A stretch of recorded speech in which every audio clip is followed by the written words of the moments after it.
Hello friends, ಮತ್ತೊಂದು ವೀಡಿಯೋಗೆ ನಿಮ್ಮೆಲ್ಲರಿಗೂ ಸ್ವಾಗತ. ನಾನು ನಿಮಗೆ ಈ ವಿಡಿಯೋದಲ್ಲಿ ಪ್ರೀ ಮೆಟ್ರಿಕ್ ಸ್ಕಾಲರ್ಶಿಪ್ ಅಂದರೆ 1ರಿಂದ 10ನೇ ತರಗತಿ ವಿದ್ಯಾರ್ಥಿಗಳಿಗೆ ಸ್ಕಾಲರ್ಶಿಪ್ ಅಪ್ಲೈ ಮಾಡೋದು ಹೇಗೆ, ಹಾಗೆಯೇ ಸ್ಕಾಲರ್ಶಿಪ್ ಹಾಕೋದಕ್ಕೆ KYC ಕಡ್ಡಾಯ, ಅದನ್ನು ಹೇಗೆ ಮಾಡೋದು ಅಂತ ಈ ವಿಡಿಯೋದಲ್ಲಿ ತಿಳಿಸ್ಕೊಡ್ತಾ ಇದ್ದೀನಿ. ಮೊದಲಿಗೆ SSP ಪೋರ್ಟಲ್ ಓಪನ್ ಮಾಡಿಕೊಂಡು ನಿಮ್ಮ ಲೆಫ್ಟ್ ಸೈಡ್ ಇದೆಯಲ್ಲ ಹೊಸ ಖಾತೆ ಸೃಷ್ಟಿಸಲು ಇಲ್ಲಿ ಕ್ಲಿಕ್ ಮಾಡಿ ಅಂತ ಕ್ಲಿಕ್ ಮಾಡ್ಕೊಂಡು ನೀವು ಆಧಾರ್ ಕಾರ್ಡ್ ನಂಬರ್ ಎಂಟರ್ ಮಾಡಬೇಕಾಗುತ್ತೆ. ಆ ಪೇಜ್ ಓಪನ್ ಆಯ್ತಿದ್ದಂಗೆ ಈ ಪೇಜಲ್ಲಿ ನೀವು ಆಧಾರ್ ಕಾರ್ಡ್ ಓಪನ್ ಮಾಡ್ಕೊಂಡು ನೆಕ್ಸ್ಟ್ ಅಂತ ಕೊಟ್ಟರೆ ನಿಮಗೆ ಈ ಪೇಜ್ ಓಪನ್ ಆಗುತ್ತೆ. ಅಲ್ಲಿ ನೀವು ಆಧಾರ್ ಕಾರ್ಡಲ್ಲಿ ಇರೋ ಥರ ನೇಮನ್ನ ಎಂಟರ್ ಮಾಡಿ ನೆಕ್ಸ್ಟ್ ನೀವು ಆಧಾರ್ ಕಾರ್ಡ್ ನಂಬರ್ ಹಾಕಬೇಕು. ಆಧಾರ್ ಕಾರ್ಡ್ ನಂಬರ್ ಹಾಕ್ತಾ ಮೇಲೆ ಅದ್ರ ಕೆಳಗಡೆ ಐತಲ್ಲ I agree to share my Aadhaar detail ಅಂತ ಅದ್ಮೇಲೆ ಕ್ಲಿಕ್ ಮಾಡ್ಕೊಂಡು ನೀವು ನೆಕ್ಸ್ಟ್ ಕೊಡಬೇಕು. ನೆಕ್ಸ್ಟ್ ಕೊಟ್ಟರೆ ನಿಮ್ಗೆ ಈ ಪೇಜ್ ಓಪನ್ ಆಗುತ್ತೆ. ಈ ಪೇಜಲ್ಲಿ ನೀವು ಮೊದಲಿಗೆ ಲಿಂಗನ ಸೆಲೆಕ್ಟ್ ಮಾಡ್ಕೋಬೇಕು, ಅಂದರೆ ಜೆಂಡರ್ನ ಸೆಲೆಕ್ಟ್ ಮಾಡ್ಕೋಬೇಕು. ಅದಾದಮೇಲೆ ಇಮೇಲ್ ID ಅಥವಾ ಮೊಬೈಲ್ ನಂಬರ್ ಎರಡರಲ್ಲಿ ಯಾವ್ದಾರ ಒಂದು ಹಾಕೋಬೇಕು. ಮೊಬೈಲ್ ನಂಬರ್ ಹಾಕೊಂಡ್ರೆ ಬೆಸ್ಟು. ಮೊಬೈಲ್ ನಂಬರ್ ಎಂಟರ್ ಮಾಡಿಕೊಂಡು ಅಲ್ಲಿ ನೆಕ್ಸ್ಟ್ ಸಲ್ಲಿಸಿ ಅಂತ ಇದೆಯಾ ನೋಡಿ ಗ್ರೀನ್ ಕಲರಲ್ಲಿ, ಸಲ್ಲಿಸಿ ಅಂತ ಕೊಟ್ಟರೆ ನಿಮಗೆ ನೆಕ್ಸ್ಟ್ ಪೇಜ್ ಓಪನ್ ಆಗುತ್ತೆ. ಸಲ್ಲಿಸಿ ಅಂತ ಕ್ಲಿಕ್ ಮಾಡ್ಕೊಳ್ಳಿ. ಆಗ ನಿಮಗೆ ನೆಕ್ಸ್ಟು OTP ಕೇಳುತ್ತೆ. ಅದೇ ನೀವು ನಂಬರ್ ಹಾಕಿದ್ರಲ್ಲ ಮೊಬೈಲ್ ನಂಬರ್, ಆ ನಂಬರ್ಗೆ OTP ಹೋಗಿರುತ್ತೆ. ಆ OTPನ ಇಲ್ಲಿ ಎಂಟರ್ ಮಾಡಿ ನೆಕ್ಸ್ಟ್ ಸಲ್ಲಿಸಿ ಅಂತ ಕೊಟ್ಟರೆ ನಿಮಗೆ ನೆಕ್ಸ್ಟ್ ಪೇಜ್ ಓಪನ್ ಆಗುತ್ತೆ. ಸಲ್ಲಿಸಿ ಅಂತ ಕ್ಲಿಕ್ ಮಾಡಿ ನೆಕ್ಸ್ಟು OTP ಹಾಕಿದಾದ್ಮೇಲೆ ಈ ಪೇಜ್ ಬರುತ್ತೆ. ಅಲ್ಲಿ ನೀವು ಈ ಅಕೌಂಟ್ ಕ್ರಿಯೇಟ್ ಮಾಡ್ತಾಯಿದ್ದೀರಲ್ಲ, ಅಕೌಂಟ್ಗೆ ಪಾಸ್ವರ್ಡ್ನ ಕ್ರಿಯೇಟ್ ಮಾಡಬೇಕು. ಅಲ್ಲಿ ಫಸ್ಟು ಪಾಸ್ವರ್ಡ್ ಎಂಟರ್ ಮಾಡಿ ಆ ಪಾಸ್ವರ್ಡ್ನ ಕನ್ಫರ್ಮ್ ಪಾಸ್ವರ್ಡ್ ಕೊಟ್ಟು ಸಲ್ಲಿಸಿ ಅಂತ ಕೊಟ್ಟರೆ ನಿಮಗೆ ಹೊಸ ಖಾತೆ ಸೃಷ್ಟಿಯಾಗುತ್ತೆ. ಅಂದರೆ SSP ಪೋರ್ಟಲಲ್ಲಿ ನಿಮ್ಮ ID ಕ್ರಿಯೇಟ್ ಆಗುತ್ತೆ. ನೆಕ್ಸ್ಟ್ ಏನಪ್ಪ ಅಂದರೆ ಫುಲ್ ಬ್ಯಾಕ್ ಬಂದು ಹೋಮ್ ಪೇಜಿಗೆ ಬರಬೇಕಾಯ್ತು. ಹೋಮ್ ಪೇಜ್ ಅಂದರೆ SSP ಪೋರ್ಟಲ್ ಮೇಲೆ ಕ್ಲಿಕ್ ಮಾಡಿದಾಗ ಬರುತ್ತಲ್ಲ ಈ ಪೇಜಿಗೆ ಬಂದು ನೀವು ಅಲ್ಲಿ 2024-25ನೇ ಸಾಲಿನ ಮೆಟ್ರಿಕ್ ಪೂರ್ವ ವಿದ್ಯಾರ್ಥಿ ವೇತನಕ್ಕೆ ಅರ್ಜಿ ಸಲ್ಲಿಸಲು ಇಲ್ಲಿ ಕ್ಲಿಕ್ ಮಾಡಿ ಅಂತ ಅಲ್ಲಿ ಕ್ಲಿಕ್ ಮಾಡಿದ್ರೆ ಈ ರೀತಿ ಓಪನ್ ಆಗುತ್ತೆ.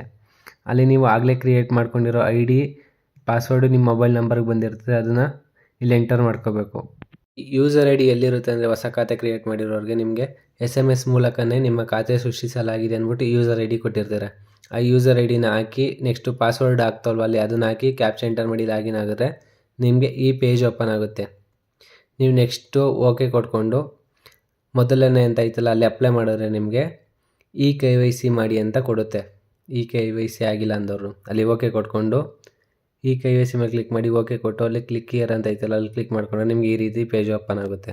ಈ ಪೇಜಲ್ಲಿ ಮೊದಲಿಗೆ ನೀವು ಆಧಾರ್ ಕಾರ್ಡ್ ನಂಬರ್ ಹಾಕಬೇಕಾಗುತ್ತೆ. ಅದಾದಮೇಲೆ ನನ್ನ ಅಲ್ಲಿ ಕ್ಲಿಕ್ ಐತೆ ನೋಡಿ ಅಲ್ಲಿ ಕ್ಲಿಕ್ ಮಾಡಿಕೊಂಡು OTP ಮೇಲೆ ಕ್ಲಿಕ್ ಮಾಡಬೇಕಾಗುತ್ತೆ. OTP ಮೇಲೆ ಕ್ಲಿಕ್ ಮಾಡಿಕೊಂಡು ಸ್ಕ್ರಾಲ್ ಡೌನ್ ಮಾಡಿದ್ರೆ ಹಂಗೆ ನಿಮಗೆ ಅಲ್ಲಿ ಸ್ಕ್ರಾಲ್ ಡೌನ್ ಮಾಡಿದ್ರೆ OTP ಪಡೆಯಿರಿ ಅಂತ ಅಲ್ಲಿ OTP ಪಡೆಯಿರಿ ಮೇಲೆ ಹೋಗುತ್ತೆ. ನಿಮ್ಮ ಮೊಬೈಲ್ಗೆ ಯಾವ ರಿಜಿಸ್ಟರ್ ಆಗಿರುತ್ತೋ ಆ ನಂಬರ್ಗೆ OTP ಹೋಗುತ್ತೆ. ಅಲ್ಲಿ ನೋಡ್ತಾ ಇರ್ಬೋದು OTP ಯನ್ನು SMS ಮೂಲಕ ಕಳುಹಿಸಲಾಗಿದೆ ಅಂತ ಅಲ್ಲಿ ಓಕೆ ಕೊಟ್ಕೊಂಡು ನೀವು ಸ್ಕ್ರಾಲ್ ಡೌನ್ ಮಾಡಿ ಅಲ್ಲಿ OTP ಹಾಕಿದ್ರೆ ನಿಮಗೆ OTP ಹಾಕಿ ಸಲ್ಲಿಸಿ ಅಂತ ಐತೆ ನೋಡಿ ಸಬ್ಮಿಟ್ ಅಂತ, ಸಬ್ಮಿಟ್ ಮೇಲೆ ಕ್ಲಿಕ್ ಮಾಡ್ಕೊಂಡ್ರೆ ನಿಮಗೆ ನೆಕ್ಸ್ಟ್ ಪೇಜ್ ಓಪನ್ ಆಗುತ್ತೆ.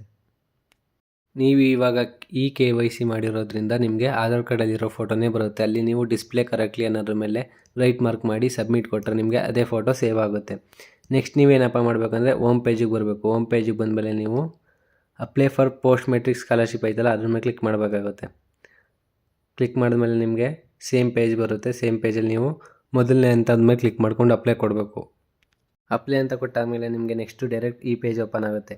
ಈ ಪೇಜಲ್ಲಿ ನೀವೇನು ಮಾಡೋಂಗಿಲ್ಲ, ಬರೀ ಸ್ಯಾಟ್ಸ್ ID ಮಾತ್ರ ಎಂಟರ್ ಮಾಡಿದ್ರೆ ನಿಮಗೆ ಪ್ರತಿಯೊಂದು ಡೀಟೇಲು ಆಟೋಮೆಟಿಕ್ಕಾಗಿ ಫಿಲ್ ಆಗುತ್ತೆ. ನೆಕ್ಸ್ಟ್ ಓಕೆ ಅಂತ ಕೊಟ್ಕೊಂಡು ಸ್ಕ್ರಾಲ್ ಡೌನ್ ಮಾಡಿದ್ರೆ ನಿಮಗೆ ಪ್ರತಿಯೊಂದು ಡೀಟೇಲು ನೋಡ್ತಾ ಇರ್ಬೋದು. ಆಮೇಲೆ ನೀವು ಅಲ್ಲಿ ನೆಕ್ಸ್ಟು ದೃಢೀಕರಿಸಲಾದ ಎಲ್ಲ ವಿವರಗಳು ಸರಿಯಾಗಿದೆಯಾ ಅನ್ನೋದ್ರ ಮೇಲೆ ಕ್ಲಿಕ್ ಮಾಡಿಕೊಂಡು ಹೌದು ಅಂತ ಕ್ಲಿಕ್ ಮಾಡಿಕೊಂಡು ಸೇವ್ ಆ್ಯಂಡ್ ಪ್ರೊಸೆಸ್ ಕೊಡಬೇಕು. ಅದು ಕೊಟ್ಟಾದಮೇಲೆ ನಿಮಗೆ ನೆಕ್ಸ್ಟು ಓಕೆ ಅಂತ ಬರುತ್ತೆ. ಅಲ್ಲಿ ಓಕೆ ಅಂತ ಕೊಟ್ಕೊಂಡಾದ್ಮೇಲೆ ನಿಮಗೆ ಇಲ್ಲಿ ಕಾಣ್ತಾ ಇರ್ಬೋದು. ಇಲ್ಲಿ ಎಲ್ಲದಕ್ಕೂ ನೀವೇನೇನಿದೆ ಏನಿಲ್ಲ ಅನ್ನೋದನ್ನ ಎಸ್ ಆರ್ ನೋ ಅಂತ ಕೊಟ್ಕೊಂಡು ನೆಕ್ಸ್ಟು ಸ್ಟೆಪ್ಪು ಫಾಲೋ ಮಾಡ್ಕೊಂಡು ಹೋಗಬೇಕು. ಫಸ್ಟ್ ಆಪ್ಷನಲ್ಲಿ ತಂದೆ ತಾಯಿಯ ವೃತ್ತಿ ಬಗ್ಗೆ ಕೇಳ್ತಾರೆ. ಅದೇ ನೆಕ್ಸ್ಟಲ್ಲಿ ನಿಮಗೆ ಆದಾಯ ಪ್ರಮಾಣ ಪತ್ರ ಇದೆ ಅಂತ ಕೇಳಿರ್ತಾರೆ, ಅಲ್ಲಿ ಹೌದು ಅಂತ ಕೊಡ್ಕೋಬೇಕು. ನೆಕ್ಸ್ಟ್ ನೀವು ರಿಲಿಜನ್ನ ಸೆಲೆಕ್ಟ್ ಮಾಡ್ಕೋಬೇಕು. ಆಮೇಲೆ ನಿಮ್ಗೆ ಅಲ್ಲಿ ಕಾಣಿಸ್ತಿದೆಯಲ್ಲ ಇನ್ಕಮು ಮತ್ತು ಕ್ಯಾಸ್ಟ್ ಸರ್ಟಿಫಿಕೇಟು ನಂಬರ್ ಆ್ಯಡ್ ಮಾಡಬೇಕು. SC ST ಅವ್ರಿಗೆ ಇನ್ಕಮು ಮತ್ತು ಕ್ಯಾಸ್ಟ್ ಸರ್ಟಿಫಿಕೇಟ್ ಎರಡು ಬೇರೆ ಬೇರೆ ಇರುತ್ತೆ. ಎರಡು ಬೇರೆ ಬೇರೆ ನಂಬರ್ನ ಅಲ್ಲಿ ಆ್ಯಡ್ ಮಾಡಿ ನೆಕ್ಸ್ಟು ಸಬ್ಮಿಟ್ ಅಂತ ಕೊಟ್ಟರೆ ನಿಮಗೆ ನೆಕ್ಸ್ಟ್ ಪೇಜ್ ಬರುತ್ತೆ. ನೆಕ್ಸ್ಟ್ ಪೇಜ್ ಅಂದರೆ ಈ ಪೇಜ್ ಓಪನ್ ಆಗುತ್ತೆ. ಈ ಪೇಜಲ್ಲಿ ಎಲ್ಲ ಸರಿಯಾಗಿದೆ ಅಂತ ನೋಡಿಕೊಂಡು ಸೇವ್ ಆ್ಯಂಡ್ ನೆಕ್ಸ್ಟ್ ಅಂತ ಕೊಟ್ಟರೆ ನಿಮಗೆ ನೆಕ್ಸ್ಟ್ ಸ್ಟೆಪ್ ಹಂಗೆ ಸ್ಕ್ರಾಲ್ ಡೌನ್ ಮಾಡಿದ್ರೆ ಅಲ್ಲೇ ಇರುತ್ತೆ. ನೀವು ವಿಕಲಚೇತನರೇ ಹೌದಂದರೆ ಹೌದು ಅಂತ ಕೊಡಿ, ಇಲ್ಲ ಅಂತ ಕೊಡಿ. ಆಮೇಲೆ ಹೌದು ಅಂತ ಇಲ್ಲ ಅಂತ ಕೊಟ್ಟು ಸೇವ್ ಆ್ಯಂಡ್ ನೆಕ್ಸ್ಟ್ ಕೊಟ್ಟರೆ ನಿಮಗೆ ಈ ಪೇಜ್ ಬರುತ್ತೆ. ನೀವು ಇಲ್ಲಿ ಈ ನಿಮ್ಮ ಡಿಸ್ಟಿಕ್ ಯಾವುದು, ತಾಲೂಕು ಯಾವುದು, ಆಮೇಲೆ ನಿಮ್ಮ ಅಡ್ರೆಸ್ನೆಲ್ಲ ಆ್ಯಡ್ ಮಾಡಬೇಕಾಗುತ್ತೆ. ನೀವು ನೋಡ್ಕೋತಾ ಇರ್ಬೋದು, ನೀವು ಯಾವ ಡಿಸ್ಟಿಕ್ ಅವರು, ಹಾಗೆ ಯಾವ ತಾಲೂಕು, ನೆಕ್ಸ್ಟ್ ಅಲ್ಲಿ ವಿಳಾಸ ಅಂತ ಕೇಳಿದೆಯಲ್ಲ, ಅಲ್ಲಿ ನಿಮ್ಮ ಈ ಆಧಾರ್ ಕಾರ್ಡಲ್ಲಿ ಇರುತ್ತಲ್ಲ ಆ ವಿಳಾಸನೇ ಎಂಟರ್ ಮಾಡಬೇಕು. ಅದಾದಮೇಲೆ ನೀವು ಕರ್ನಾಟಕ ರಾಜ್ಯದ ನಿವಾಸಿ ಅಂತ ಕೇಳ್ತಾರೆ, ಹೌದು ಅಂತ ಕೊಡಬೇಕು. ಅದಾದಮೇಲೆ ನೆಕ್ಸ್ಟ್ ಅಲ್ಲೇ ಓದ್ಕೊಂಡು ನೀವೆಲ್ಲನೂ ಸೆಲೆಕ್ಟ್ ಮಾಡಿಕೊಂಡು ಸೇವ್ ಆ್ಯಂಡ್ ನೆಕ್ಸ್ಟ್ ಅಂತ ಕೊಟ್ಟರೆ ನಿಮಗೆ ಅಲ್ಲಿ ನೋಡ್ತಾ ಇರ್ಬೋದು ನೀವು ಡಾಟಾ ಸೇವರ್ ಸಕ್ಸಸ್ಫುಲಿ, ಅಲ್ಲಿಗೆ ಓಕೆ ಅಂತ ಕೊಟ್ಟರೆ ನೀವು ಹಂಗೆ ಸ್ಕ್ರಾಲ್ ಡೌನ್ ಮಾಡಿಕೊಂಡು ನೀವು ನೆಕ್ಸ್ಟ್ ಏನು ಮಾಡಬೇಕಂದ್ರೆ ಮತ್ತೆ apply for post matric scholarship ಅಂತ ಇದೆಯಲ್ಲ ಅಲ್ಲಿ ಕ್ಲಿಕ್ ಮಾಡ್ಕೋಬೇಕು. ಅಲ್ಲಿ ನಿಮಗೆ ಮೊದಲನೇ ಸ್ಟೆಪ್ಪು ಈಗ ನೀವು ಕಂಪ್ಲೀಟ್ ಮಾಡಿದ್ದೀರಾ. ನೆಕ್ಸ್ಟು ಏನಪ್ಪ ಅಂದರೆ ಎರಡನೇ ಸ್ಟೆಪ್ ಕಂಪ್ಲೀಟ್ ಮಾಡಬೇಕು. ಎರಡನೇ ಸ್ಟೆಪ್ಪಲ್ಲಿ ಏನಿಲ್ಲ, ಒಂದೇ ಒಂದು ಸ್ಟೆಪ್ಪು. ಅಲ್ಲಿ ಅಪ್ಲೈ ಅಂತ ಕ್ಲಿಕ್ ಮಾಡಿಕೊಂಡು ಮೊದಲನೇ ಆಪ್ಷನ್ ಇದೆಯಲ್ಲ ಅಲ್ಲಿ ಆರ್ ಯು ಡೇ ಸ್ಕಾಲರ್ ಅಂತ ಅದ್ರ ಮೇಲೆ ಎಸ್ ಅಂತ ಕ್ಲಿಕ್ ಮಾಡಿಕೊಂಡು ನೀವು ಓಕೆ ಅಂತ ಕೊಟ್ಟರೆ ಡೀಟೇಲ್ಸ್ ಸೇವರ್ ಸಕ್ಸಸ್ಫುಲ್ ಅಂತ ಬರುತ್ತೆ. ನೆಕ್ಸ್ಟ್ ಅಂತ ಕೊಡ್ಕೋಬೇಕು. ನೆಕ್ಸ್ಟ್ ಅಂತ ಕೊಡ್ಕೊಂಡ್ರೆ ನೀವು ಸ್ಕಾಲರ್ಶಿಪ್ ಹಾಕಿರೋ ರೆಸಿಪ್ಟ್ ಬರುತ್ತೆ. ನೀವು ನಿಮ್ಮದು ಮಾಹಿತಿ ಹೇಗೆ ಇದೆಲ್ಲ ಪ್ರಿಂಟರು ತಗೊಳ್ಳೋದು ಮೊಬೈಲಲ್ಲಿ ಅಪ್ಲಿಕೇಶನ್ ಸೇವ್ ಆಗೋ ವಿಷಯ ಏನಪ್ಪ ಅಂದರೆ ನಿಮಗೆ ಈ ಇನ್ಫಾರ್ಮೇಷನ್ ಅಥವಾ ಇಷ್ಟ ಆಗಿದೆ ಈ ವಿಡಿಯೋನ ನಿಮ್ಮ ಫ್ರೆಂಡ್ಸ್ ಚಾನಲ್ಗೆ ಶೇರ್ ಮಾಡಿ, ಸಬ್ಸ್ಕ್ರೈಬ್ ಮಾಡ್ಕೊಳ್ಳಿ, ನಮ್ಮ ಚಾನಲ್ಗೆ ಸಬ್ಸ್ಕ್ರೈಬ್ ಮಾಡ್ಕೊಳ್ಳಿ. ಇದೇ ಥರ ಮಾಹಿತಿ ಏನಾದರೂ ಬೇಕಿದ್ರೆ ಹಾಗೇನು ಮಾಹಿತಿ ಬೇರೆ ಇನ್ಫಾರ್ಮೇಷನ್ ಕೂಡ ಬೇಕಿದ್ರೆ ಕಮೆಂಟ್ ಮಾಡಿ. ಕಮೆಂಟಲ್ಲಿ ಇಂಪಾರ್ಟೆಂಟ್ ಜಾಸ್ತಿ ಇಂಪಾರ್ಟೆಂಟ್ ವಿಡಿಯೋ ಮಾಡಿ ಕಮೆಂಟ್ ಅಪ್ಲೋಡ್ ಮಾಡ್ತೀವಿ. ಇನ್ಫಾರ್ಮೇಷನ್ ಬಗ್ಗೆ ವಿಡಿಯೋ ಮಾಡಿ ಹಾಕ್ತೀವಿ.